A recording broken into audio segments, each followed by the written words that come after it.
Do you remember that soft drink you used to open carefully, as if the bottle contained a piece of your childhood? The fizz escaped with a hiss, the glass cooled in your hands, and for a second, the world seemed to stand still. It wasn't just a drink, it was a ritual. It was the taste of recess, of going to the cinema with friends, of the train leaving and leaving, a sweet, effervescent echo on your lips. There was an India where bubbles had an identity. An India that did not depend on foreign brands, but on its own ingenuity. Its impossible flavors, its vivid colors. Glass bottles clinked in carts, children fought over collectible bottle caps, and in every neighborhood, there was a soft drink that defined summer. It was a time when Gold Spot reigned like the orange sun of happy afternoons, when Campa Cola was a symbol of national pride, and Rimzim made even cumin party-like. But times changed, and with them, tastes. The international giants arrived, and little by little those local brands made with love, sugar, and a pinch of identity disappeared from the shelves, like old friends who move away without saying goodbye. However, some things are not forgotten. Just seeing an old bottle or hearing the sound of a cap being opened is enough to awaken memories, because those soft drinks were more than just beverages. They were silent witnesses to a country that was growing, reinventing itself, dreaming in its own flavors. Today, we are going to open those bottles from the past again. We are going to travel to an India where every bubble told a story and every sip tasted like hope. These are 5 Indian soft drinks that disappeared but still live on in the memory of those who tasted them. Because there are flavors that time can erase from the shelves, but never from the heart. 1. Citra, the lemon that made the 1980s shine. Do you remember the first drink that made you close your eyes? There was something special about that clear, sparkling, cold liquid that went down your throat, leaving an electric sensation. That was Citra, the soft drink that defined the 1980s in India. While others competed to be sweet or fruity, Citra was pure freshness. It was bottled lemon, the perfect respite on hot afternoons. Its green packaging, minimalist label, and unmistakable fizz made it a minor revolution. Why did everyone want a bottle of Citra? Because it wasn't just a drink, it was a fashion statement. In cinemas, on trains, in schools, Citra was everywhere. Young people chose it because it seemed modern, elegant, and different. In a country seeking new expressions, Citra felt cosmopolitan. It was the soft drink of choice for those who wanted more than just a simple fizzy drink. They wanted freshness, they wanted identity, and it had personality. It wasn't as sour as a natural lemon or as sweet as its competitors. Its balance made it different, easy to share, perfect to accompany a spicy dish or a chat with friends. With every sip, there was a kind of spark that made you feel something inside you awaken. Who doesn't remember that bright green bottle? In the refrigerators of small shops, there was always a greenish reflection that stood out from the rest. Just seeing that bottle was enough to make you thirsty. Children ran with a rupee in their hands, dreaming of opening it. Adults asked for it as the refined option. It was fresh, simple, and full of character. In the adverts, Citra appeared alongside young faces, spontaneous smiles, and beaches that seemed endless. It was the representation of a generation that wanted something new, that sought lightness in long days. What made such a symbol disappear? Citra was part of the Parle family, the same family that gave life to Gold Spot and Thumbs Up. But the arrival of international giants changed its fate. In the 1990s, when Parle sold its brands, Citra was absorbed and gradually withdrawn to make way for Sprite. Suddenly, the shelves were filled with new labels, but none had the essence of that classic lemon that refreshed an entire generation. What if you could try it one more time? It would be like opening a window to the past, a moment where the fizz bubbles, the glass sparkles, and memories come alive. Citra not only quenched thirst, it marked a style, a time of laughter, youth, and endless afternoons. 2. 777, the government cola that wanted to replace Coca-Cola. From the transparency of lemon to the darkness of a state-owned cola. In 1977, India experienced a curious phenomenon, the birth of a drink sponsored directly by the government.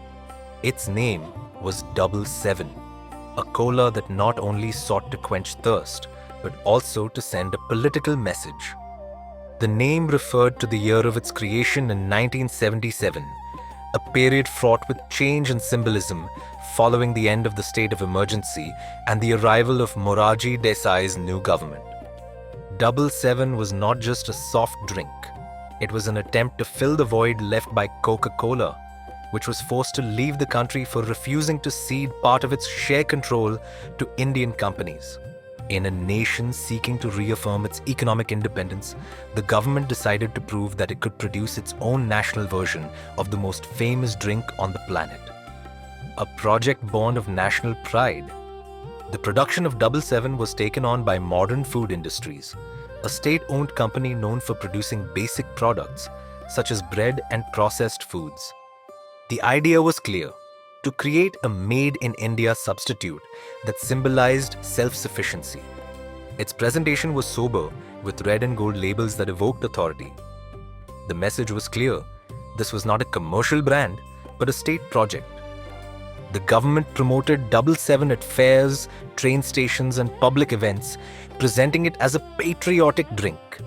It was the first time that a soft drink had an implicit ideology. Consuming it meant supporting the country's new economic direction, the cola that divided opinion. Despite its political backing, 777 never managed to connect with the public in the same way as its predecessors. Consumers perceived it as an imposed drink, lacking the charisma and emotional marketing that accompanied private brands. On a technical level, its formula was sweeter and less carbonated than other colas, a detail that failed to convince the market. What did make it unforgettable was its context. It represented a period in which the state sought to intervene directly, even in people's everyday tastes. In several cities, 777 became a symbol of debate.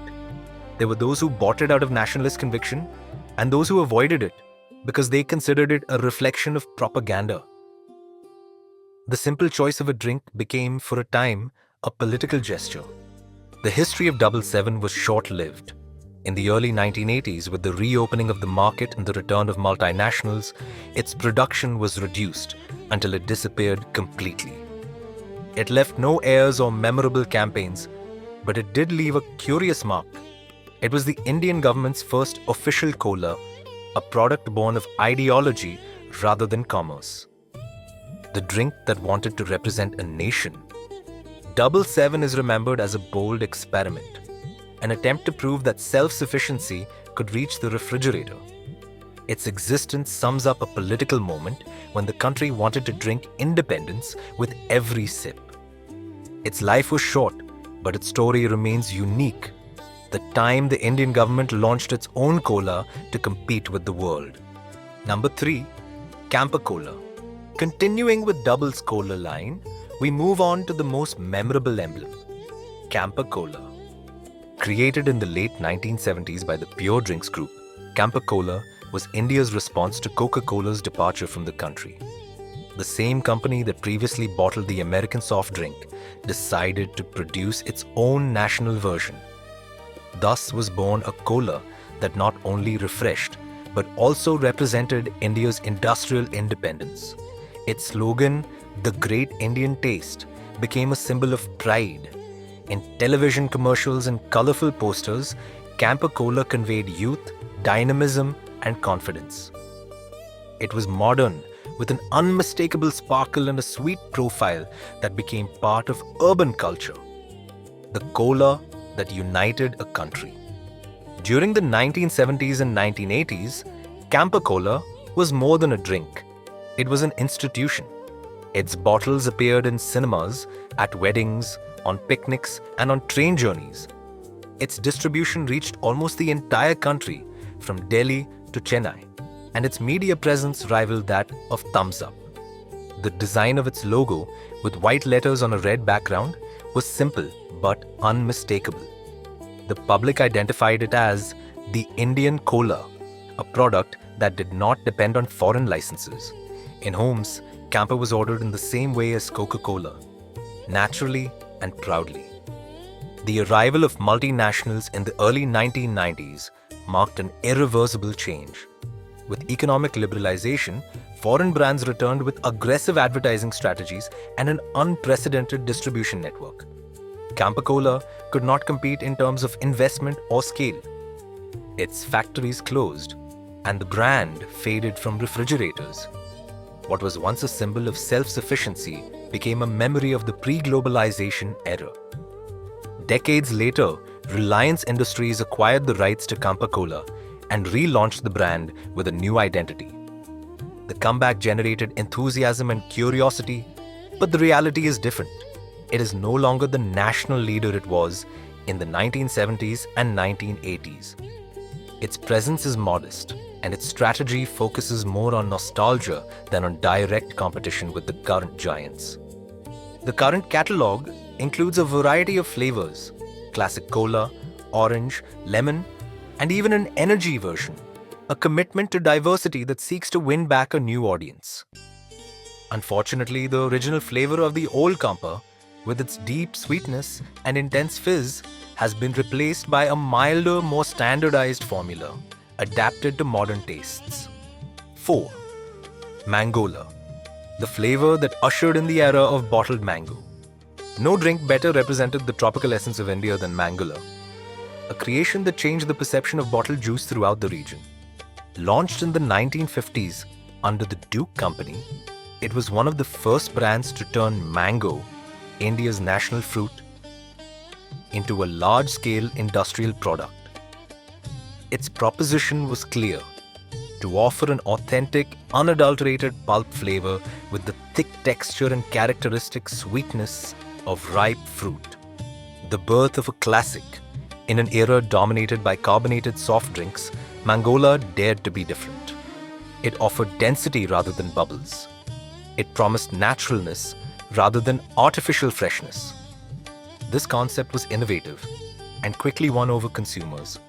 The success was such that Mangola became the official drink of several national airlines and a regular feature at school events and family gatherings.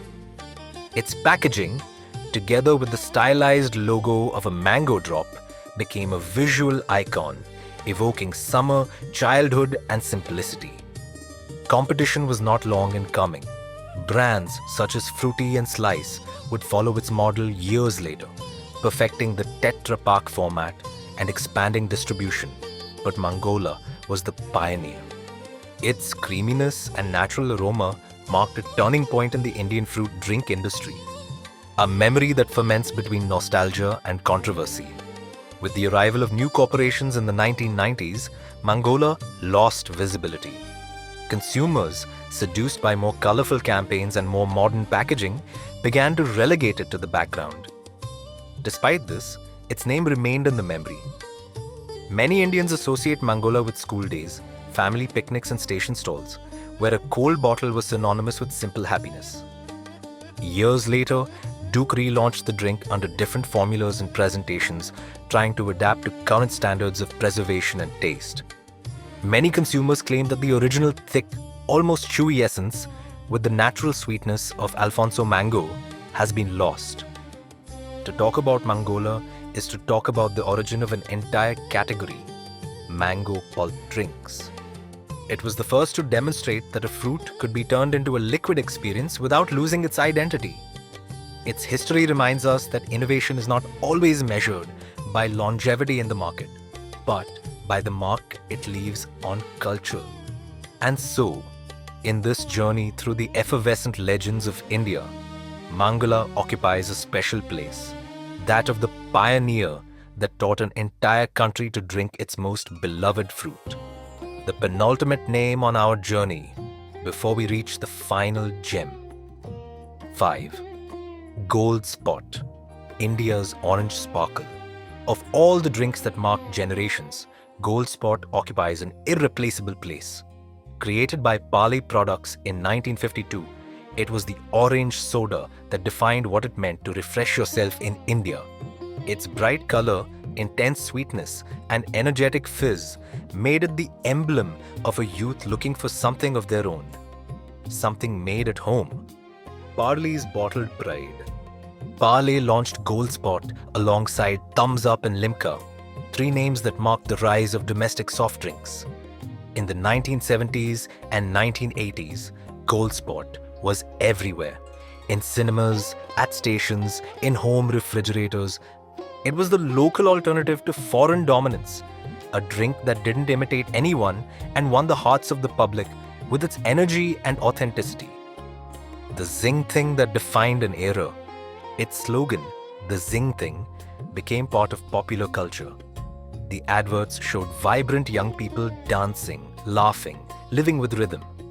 In schools, bottle caps were collected, and in homes, it was served at every celebration. Gold Spot was not just a soft drink, it was an attitude. From national icon to quiet disappearance. In 1993, when Coca-Cola returned to India, it bought Parle's brands, Thumbs Up, Limca, Citra, Maaza, and Gold Spot. Shortly afterwards, the giant withdrew Gold Spot to promote Fanta as its main orange soft drink. India's most cheerful drink disappeared without warning, leaving millions with the feeling that they had lost something of their own. Gold Spot is still alive and kicking. Its glass bottle, fizzy foam and bright orange color are part of the visual history of modern India. It was more than just a soft drink. It was a symbol of local ingenuity before globalization. That's why it closes our journey, because Gold Spot was the color, energy, and identity of an entire generation. Do you remember when a soft drink could define a generation? This concludes our journey through the drinks that shaped India's history. Citra, with its transparent freshness.